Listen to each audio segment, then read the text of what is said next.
This is Taipei 101. Taiwan's record-breaking skyscraper. Incredibly, it's 1/3 taller than the Empire State Building. And cost $1.75 billion to build. But Taipei 101 not only stands in a typhoon hotspot, but right beside an active earthquake fault line. It couldn't exist without the surprising engineering connections hidden deep within its design. A racing yacht.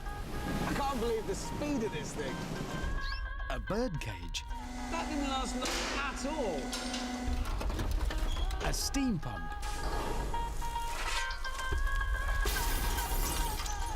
A safety belt. And a sports car. So, what's all that got to do with one of the world's tallest buildings? We're about to find out.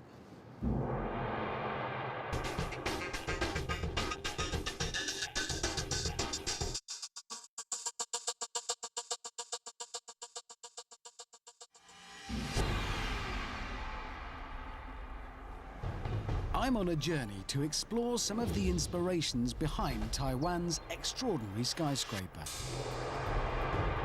In 2004, Taipei 101 topped the record books, reaching 509 meters. Everything to do with Taipei 101 is big. Very, very big, whichever way you look at it.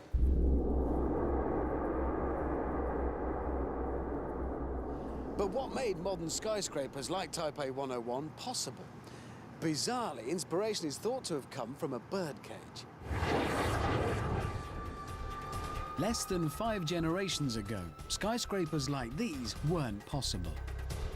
Engineers feared really tall wood and masonry structures would collapse under their own weight.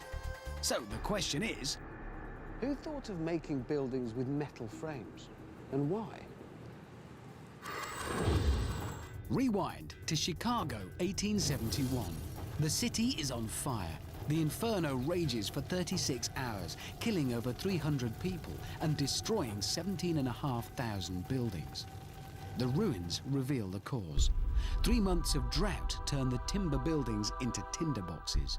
As a result, the city bans wood construction. But Chicago continues to grow fast. And with land at a premium, architects search for new ways to build tall. The result, an engineering epiphany for architect William LeBaron Jenney. The story goes that his wife had been reading a book, and she put it on top of the birdcage while she greeted him. When William LeBaron Jenney walked in, he saw the heavy book resting on top of the birdcage, and he had one of those life-changing moments. He had the idea that buildings could be built around metal cages. Today, it may seem like any bird brain could come up with the idea of building with metal frames, but Jenney's innovation was inspired. He realized that if he bolted horizontal beams to the upright columns and transferred the dead weight of the walls to a metal framework, he'd create not only a lighter structure, but one strong enough to support multiple stories, one on top of another. I want to see for myself the kind of forces that a cage braced with beams can withstand.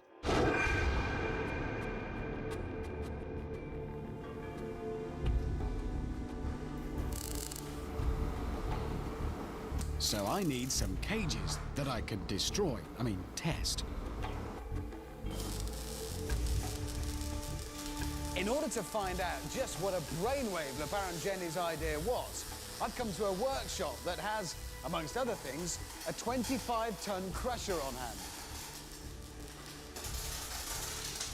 Say these represent LeBaron Jenney's columns. What I want to do is see how much vertical load they can take. That's weight to you and me. First without and then with bracing.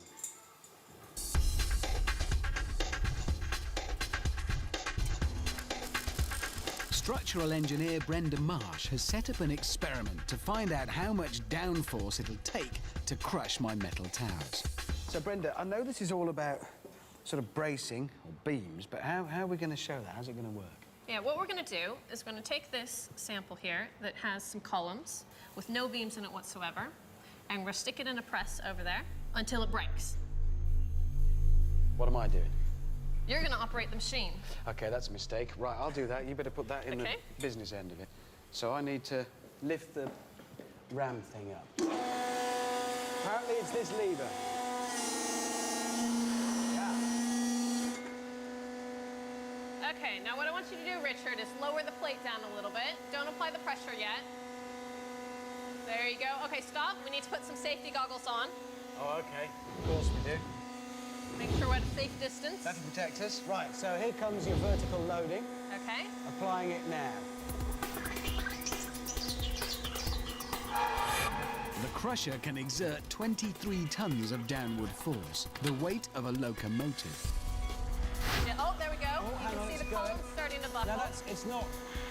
There we go. The whole thing's starting to sway now. You can It's see. completely... It's fantastic. Look at that. And that's gone. That didn't last long at all. Almost immediately, the tower gives way. And that's it. It's failed. This is what worried the early engineers, a structure like a skyscraper collapsing under its own weight. That would be bad in a building, wouldn't it? That would be very bad. We design buildings so they don't do that. Okay. Right. We're all set to do that again Yes. with structure number 2. Now, this is the new one. This is the new one. I can see yes. it's got more bits on it, but what are the key points? What makes it so special? Right. What we've done on this one is we've taken what we had in the original structure, So that's these 4 columns. these columns, yes, and we've added in some beams here. That's these. These, yes. The original structure, when it failed, the columns tended to bend outward. So what we want to do is hold those in place to stiffen up the columns. So that means they're all 4 working together then, effectively, rather than Yes. bending and bowing. Yes. Okay. We've got extra bits on as well. What are these bits? We do. What we've done is in an original building, you would have walls or something else that keep everything in place. So we're simulating that in this structure with the cross bracing. Okay, so for the purposes of this experiment, then this is the important bit, these beams across here. Can Jenny's tiny horizontal beams help the tower stand any greater downforce? Okay, here we go. You watch the structure. I'm going to keep an eye on the gauge. All right. Straight away, that's what we were on before. 20. That's twice what it took before. I can hear it creaking a little bit, Okay, I'm going to but the increase columns it. are still holding. Increasing it now. The crusher piles on the pressure. It's just like adding multiple stories to a tower as you build taller and taller. 25. That's going. Oh, there we go. Started to buckle.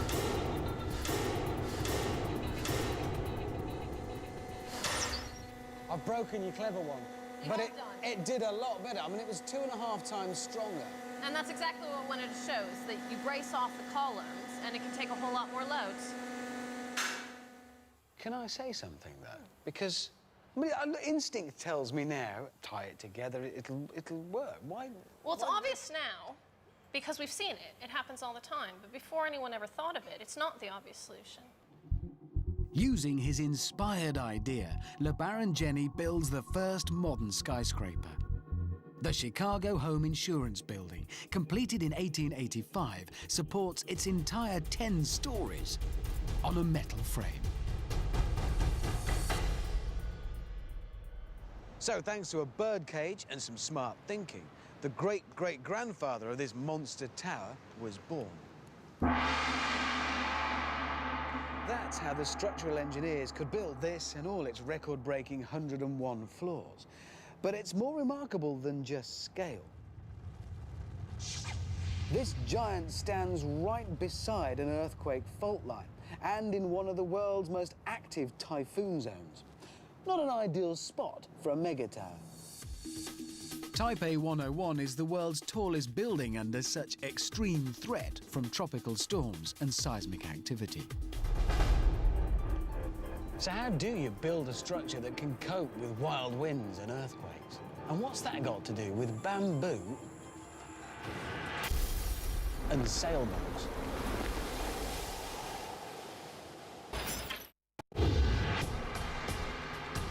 Taipei 101 stands like a beacon in Taiwan's bustling capital. But this city of over 2.5 million people sits right beside a ring of fault lines. And around once every decade, there's an earthquake. In September 1999, 2,192 were killed, 8,735 seriously injured, and 100,000 left homeless by a quake. A 12-story hotel here in Taipei City is completely destroyed. Building a 101-story skyscraper on the same fault line should be a recipe for disaster. The designers have to find a solution.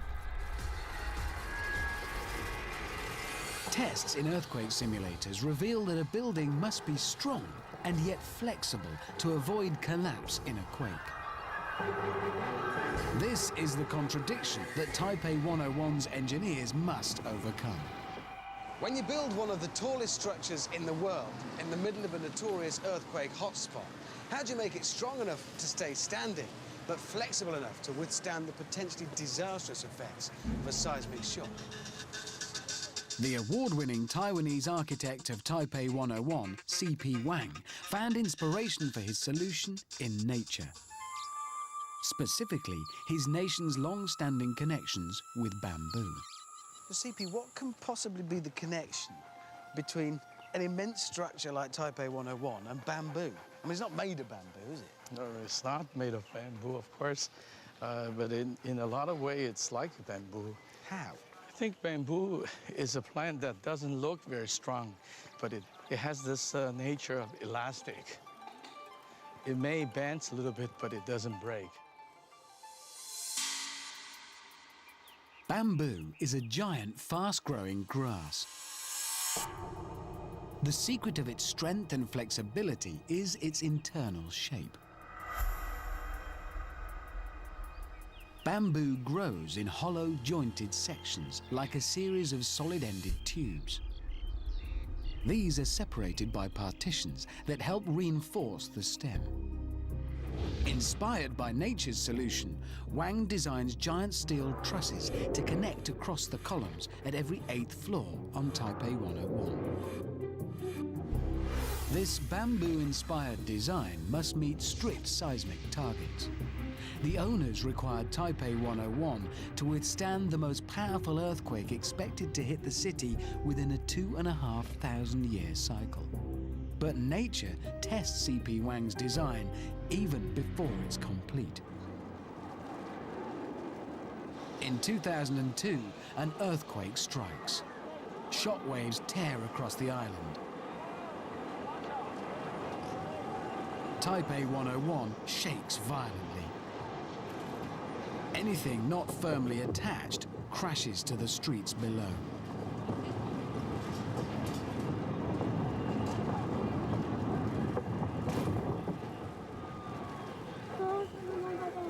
Dislodged construction cranes tragically take 5 lives.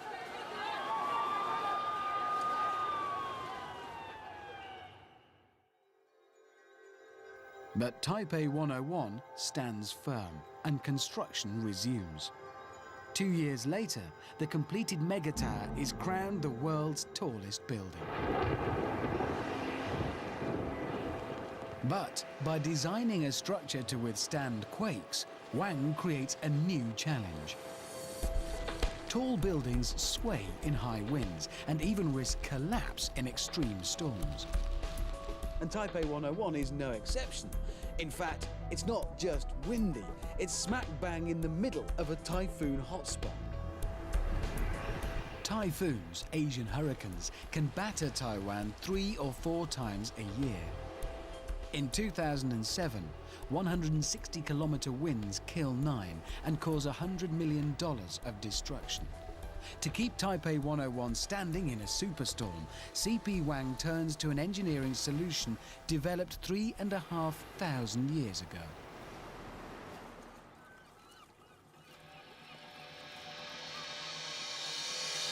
To discover this ancient engineering secret, I'm meeting Ken Mashke from the company that helped design Taipei 101. Ken wants me to try sailing, but not in an ordinary sailboat. Ken, Hey, Richard. Hi, how you Come doing? on board. It's narrow, light, and has no keel sticking down into the water for stability.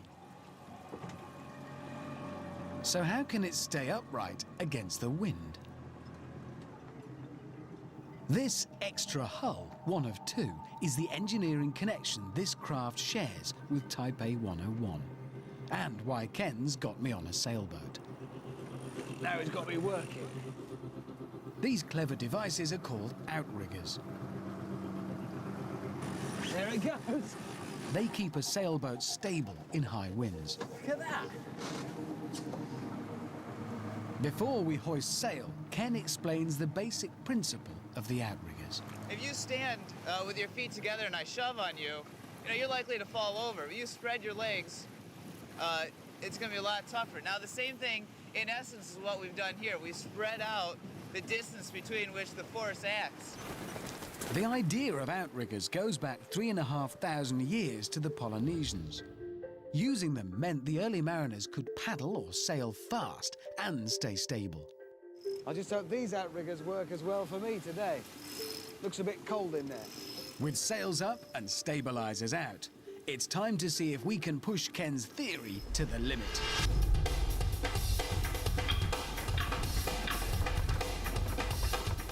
I can't believe the speed of this thing.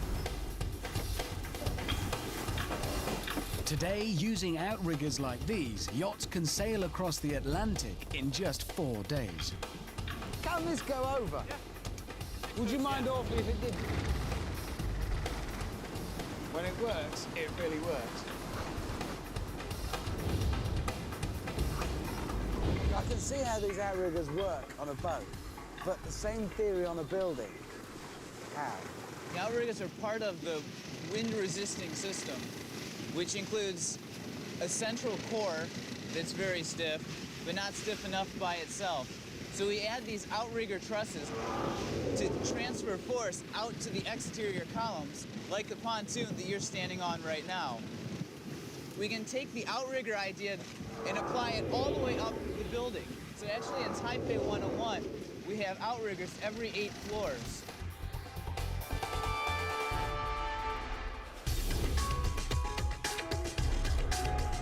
With a building as big as Taipei 101, every structural challenge is supersized, especially when working with the construction world's favorite material, concrete.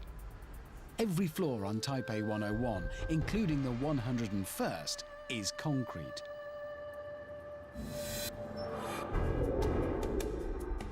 To pump concrete that high requires a super pump that has its origins in the 17th century. Rewind 300 years. The English mining industry is in trouble.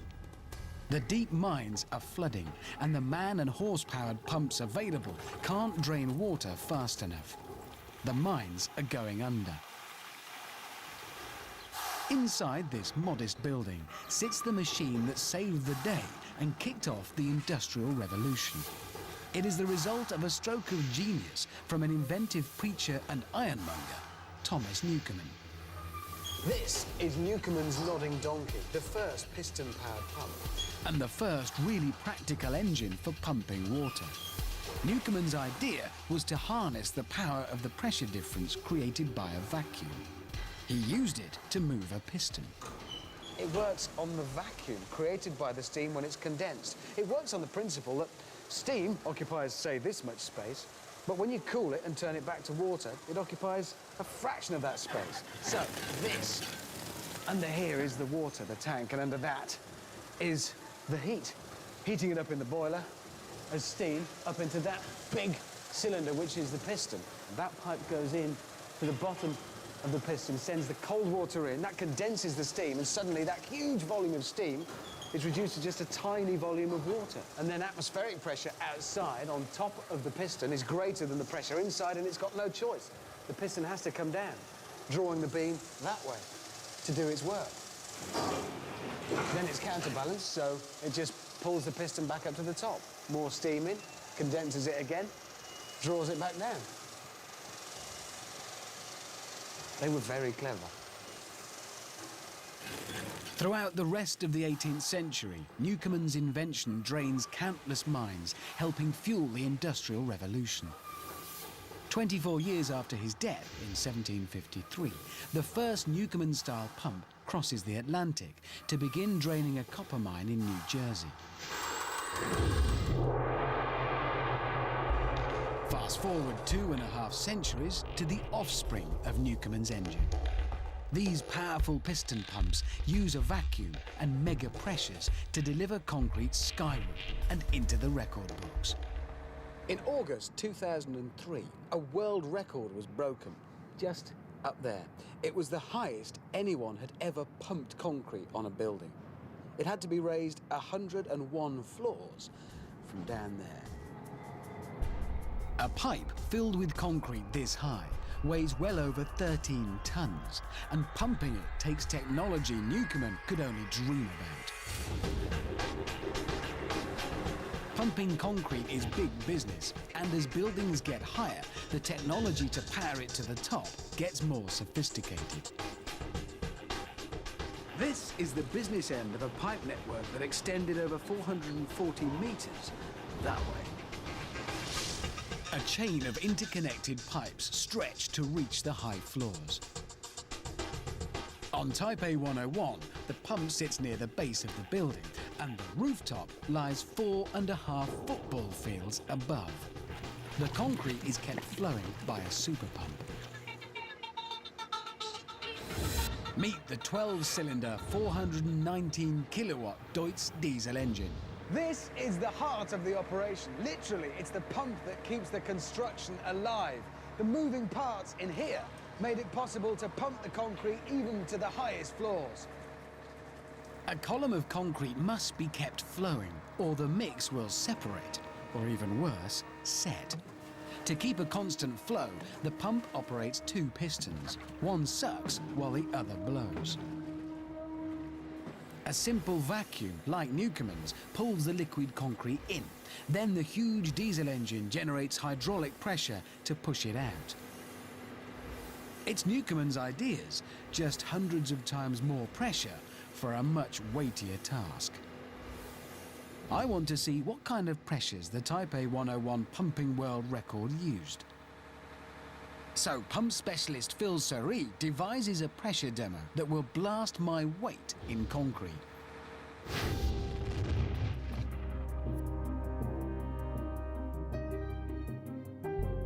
It's difficult to get your head around the kind of power and pressure that modern pumps can generate using those old techniques. So rather than just talk numbers about it all, we've come up with a rather clever way of demonstrating very graphically what that power can do. We're going to use pressure to move some concrete, but we're going to do it in a rather different way.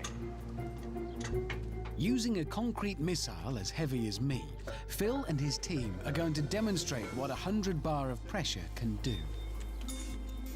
1 bar, named after the Greek word for weight, is about 1 kilogram per square centimetre, or roughly the atmospheric pressure all around us.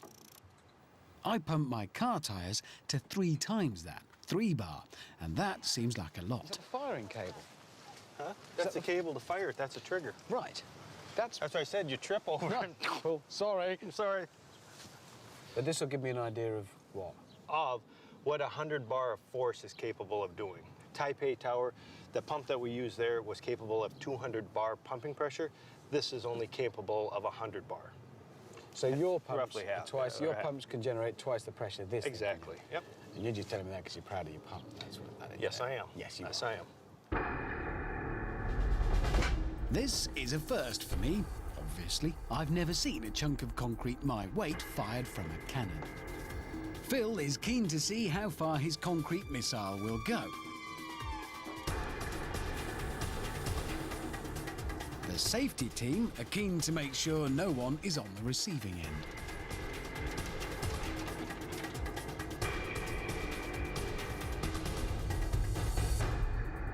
Fire.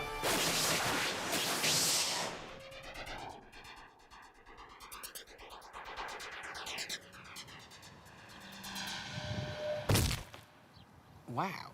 So that's half the pressure on a lump of concrete the same weight as me. Yep. That's You're what, about 140 pounds? Yeah, 64 kilos. Okay, 10 stone, okay. We've got to go and get that thing Yeah, now. let's do it. Crikey. The launcher blasts my concrete twin well over 90 meters. The top of Taipei 101 is 4 times that distance, straight up. And the record-breaking concrete column was 220 times heavier than me. I now understand the amazing pressures Phil's pumps achieve, sending concrete to the 101st floor of the Taipei Tower. It's buried itself. It's buried itself, yeah. It's quite impressive, look at it. 106 paces.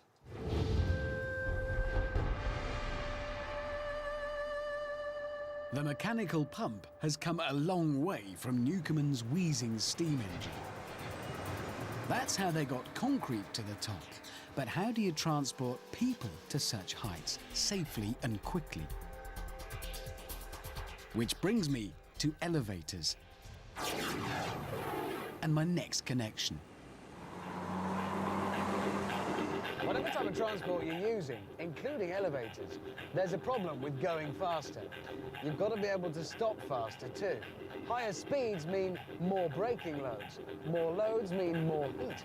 So how do you provide a braking system that can work without overheating and risking a fire? And what's that got to do with a sports car?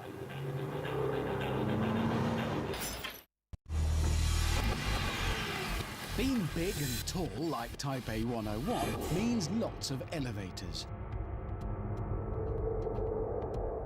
In total, 67 elevators are needed to keep the 10,000 people that Taipei 101 is designed for on the move. 34 are even double-deckers. But for tourists wanting a flying visit to the sky-high viewing gallery, these regular elevators aren't fast enough. The challenge is whisking a visitor like me directly to the 89th floor, super quick, but super safe. This is the answer. The world's most technologically advanced elevator. Well, obviously this is a model. The real thing's bigger, so you can get in it. Digitally controlled, it has a pressurized aerodynamic capsule with shake reduction and even earthquake sensing. The designers say it also goes really fast. I want to know how fast. This elevator, one of a pair, has been officially certified by the Guinness Book of World Records as the fastest elevator in the world. And they've given it to me to play with. So, they reckon it can do the next 84 floors in 37 seconds. Ellie, when you're ready, if you would, thank you. In your own time, go. As soon as we start moving, I'll start the clock. Go. I think we've started moving. I can't, there's no noise. There's a fan. Apparently the whole lift is pressurized like an aircraft to help stop your ears from popping. Talking of aircraft, this actually accelerates vertically more rapidly than a commercial passenger airliner taking off. And my ears are now popping. Right, we're 20 seconds in, 25. There's no sense that we're going faster than the city speed limit. We're breaking the speed limit. If we did this horizontally through the streets, we'd be in trouble. There's no noise. And that's it. And that was under 37 seconds, and this is the top. The high-speed elevator launched me at over 64 kilometers an hour, almost half a kilometer into the sky. It's a long way up and a frighteningly long way down. If the elevator cables give way, it's an 84-floor drop with only the emergency brakes between you and the basement. In extreme events like this, metal brakes overheat and can fail.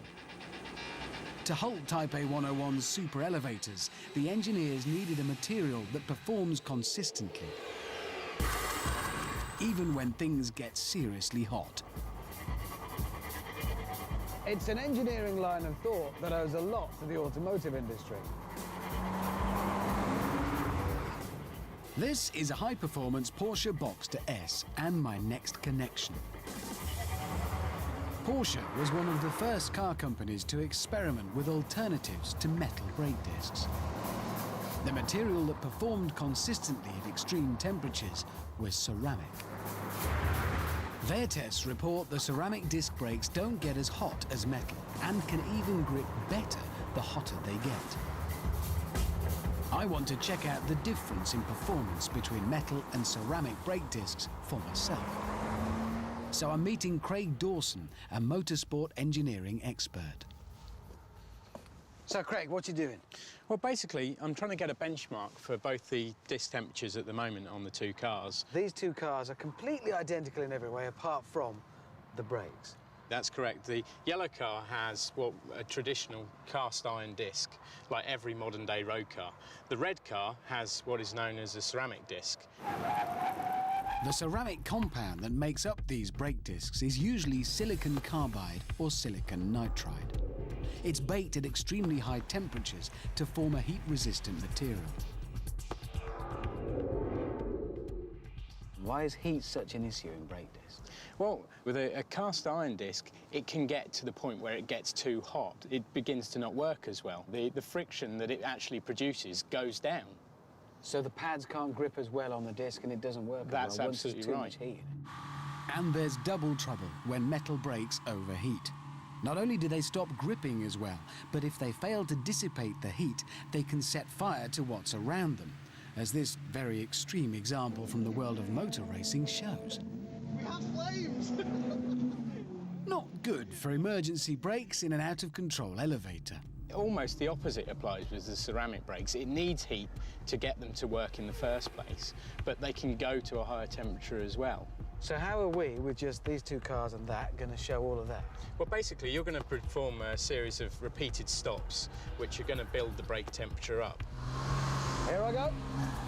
5 laps. The first test, drive very fast, then hard on the brakes 20 times over 5 laps. Reckon I can manage that.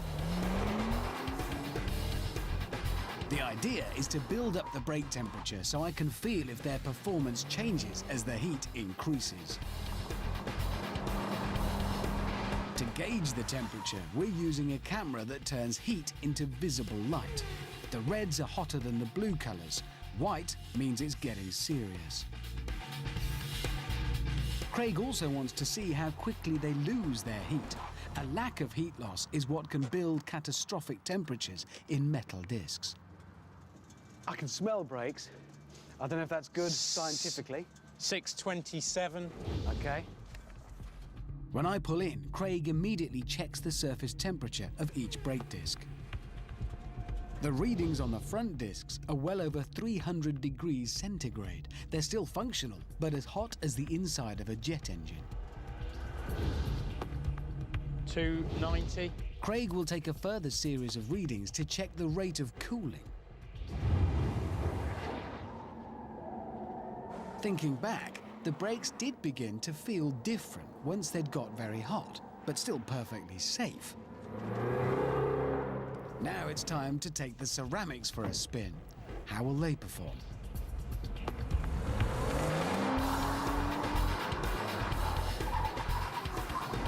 To begin with, everything seemed the same.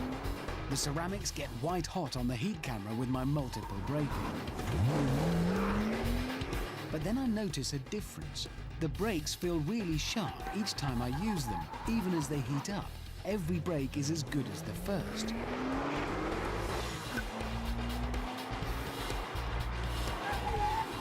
When I pull in, Craig gets an immediate result. 31. His first temperature reading on the ceramics is lower than the metal. They stayed cooler. And did you notice any difference in the actual braking performance itself? Yeah, they clearly weren't being as affected by the heat that was being put into them, and it felt each time I braked again, fresh. So every time it felt more consistent, basically. Yeah, exactly. They do pong a bit. So what have we got? What have we learned? Well, basically, the ceramic brakes didn't get as hot as the actual iron brakes. They were dissipating the heat better whilst you were using them out on the track. When you stopped here, the temperature wasn't as high. So they'd already lost some. Yeah, absolutely. And what we've then seen from the temperature results is that they have lost that heat that they had when you stopped more quickly as well. From a driver's point of view, these ceramic brakes also inspire confidence. The harder I work them, the better they feel. In the end, they stay cooler and lose heat quicker, reducing the risk of fire. This concept of using fireproof and heat-resistant ceramics for vehicles took off last century. Rewind to 1981. The first flight of NASA's shuttle is the culmination of a decade of research into heat-resistant materials. The problem is protecting the craft from re-entry temperatures capable of melting the aluminium body.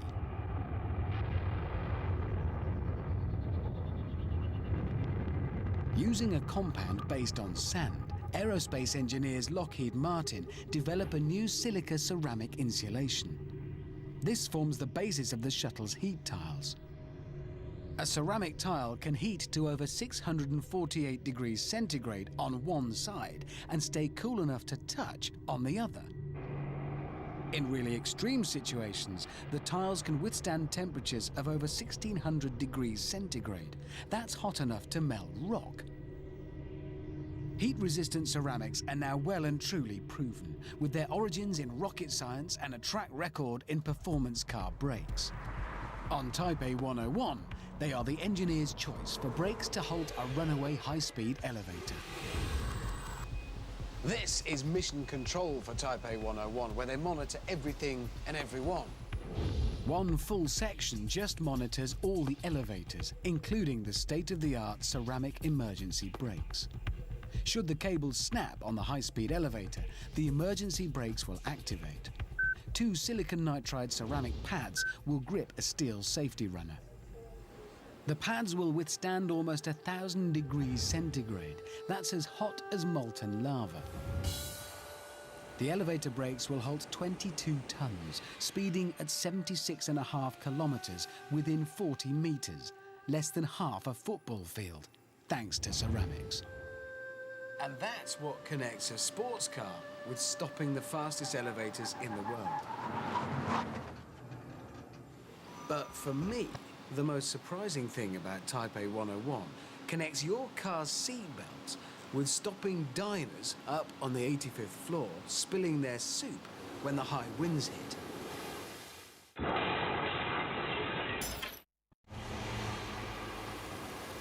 The threat of tropical storms hangs over Taipei 101. It's not fear of collapse, but a delicate issue of customer comfort. The typhoons that blast through the city of Taipei mean driving rain and 160-kilometer-an-hour winds slam against Taipei 101, and it feels it. You see, a tall building like this is prone to bend in the wind. Remember the bamboo, flexibility and all that. Now, some flexibility in a tall building is a good thing. That is difficult to avoid. But too much, and it can give the people inside it motion sickness. When I asked the engineers what a typhoon might feel like in a tall building, they said, try eating soup on a bus. So I did. Before Taipei 101 was built, it had to overcome the problem all flexible buildings face, swaying back and forth in high winds. And like any structure, it has a natural frequency. And in this case, one complete cycle of swaying motion from here to here and back again takes about 7 seconds. Now, for customers in the restaurant, that would be like sitting on board a bus that every 3.5 seconds accelerates and then brakes. And that's the delicate problem I'm talking about. At the top of the Taipei Tower in a typhoon, you wouldn't just spill your soup, you'd probably see your whole lunch again. The building's accelerations or movements can be plotted. This is uncomfortable. The designers of Taipei 101 must slow down the acceleration and deceleration, smoothing the rate of change to avoid motion sickness. But how on earth do you stop a building over half a kilometre high from picking up a nauseating sway in strong winds?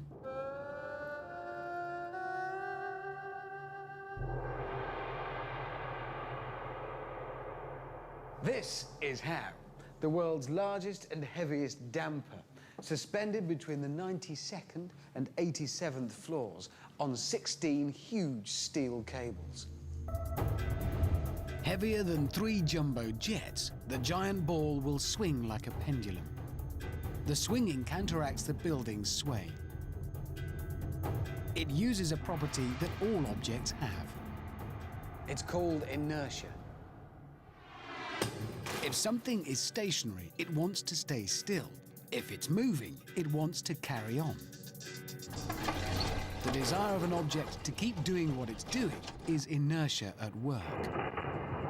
Back in the 1950s, a researcher at Cornell University encountered the destructive side of inertia. His name was Hugh de Haven. After surviving a serious air crash, de Haven was motivated to study collisions.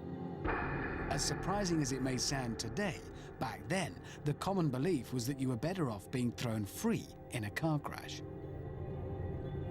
De Haven realized the damage was done as passengers fly loose and impact their surroundings, and that inertia was the culprit. But restraining them would protect them. In 1951, Hugh de Haven files a patent for the 3-point seatbelt, and car passenger safety leaps forwards. 2 decades later, the inertia reel safety belt is introduced, initially by Volvo and Ford.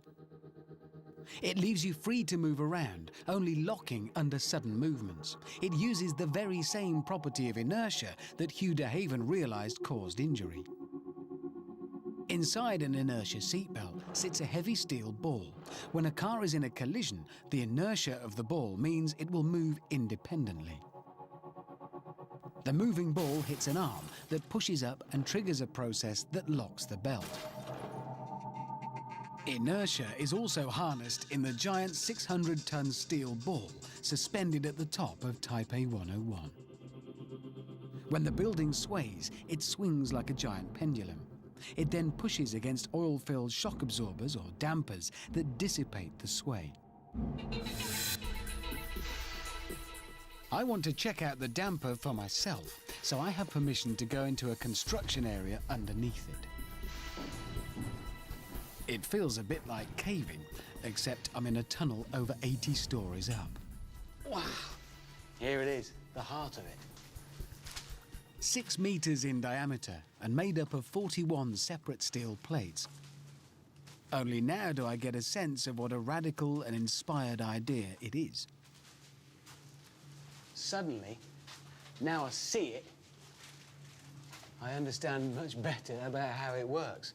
This massive ball, this weight, sits here in the middle of the building, and as the building starts to move, at first the ball resists that movement. Then it starts to move, but that's where these come into play, and they're kind of like the shock absorbers on your car, only massive. And as the ball moves, these absorb the energy, they soak it up. And all of this is happening. Hundreds of tons of steel swinging about, 80, 90 stories up. C.P. Wang, the architect of Taipei 101, has his own demo of the damper at work, so I went to meet him at the top of his award-winning building. When wind hits the building really moves. Yeah. And it starts doing all that for a long time. It makes people uncomfortable working in the building. So what we have designed is this. If you would please take that down. Okay. And this is more... Replace this with this. Yeah, the purpose This is has to got a make it the ball same. in Yeah. it. This is our damper, actually the heart of the building. Wang explains his metal ball in this demonstration is in an oil-filled tube. This best represents the oil-filled shock absorbers attached to the giant damper.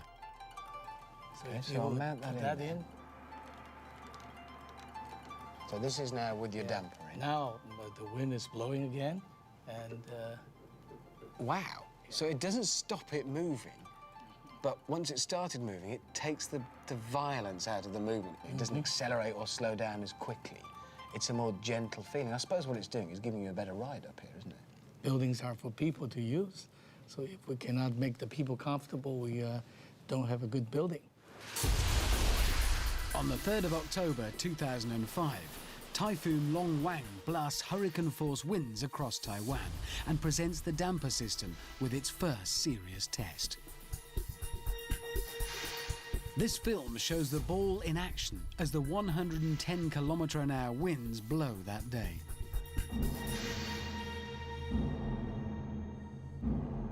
As it begins to swing, the giant oil-filled cylinders take up the energy from 500 tons of swinging steel.